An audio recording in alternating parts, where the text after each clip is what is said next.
अस्सलाम वालेकुम मौलाना साहब, मैं हुमा आफाक वालेकुम कराची अस्सलाम। से। मुझे पूछना था कि ये जो सेविंग सेंटर्स हैं पाकिस्तान में, जिसमें रिटायर्ड लोग और बेवाएं इन्वेस्ट करती हैं और फिर उससे उनके घर की का खर्चा चलता है, तो वो भी तो सूद ही होता है ना। और जो बैंक्स में रखते हैं पैसे, उस पे जो प्रॉफिट कहते हैं, वो भी सूद होता है। तो उसके लिए फिर कैसे उसको हैंडल किया जाता है?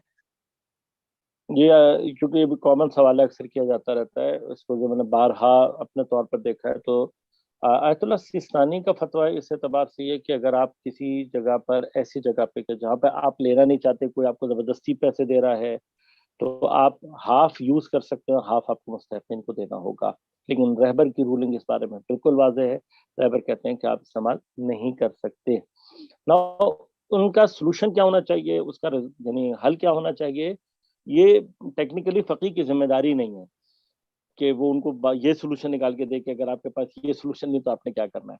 लेकिन ये कि उसमें होता है कि आप कोई, जैसे अब इस्लामिक बैंकिंग में बात जगहों पे ऐसी चीज आ गई, वहां पे समटाइम्स कम आपको प्रॉफिट दे रहे होते हैं, लेकिन हलाल दे रहे होते हैं। या आपको कोई सेकंड अपॉर्चुनिटी भी मिल सकती है, आप उसको यूज कर सकते हैं। तो अपॉर्चुनिटीज होती हैं, लेकिन इसकी रूलिंग इसी तरह से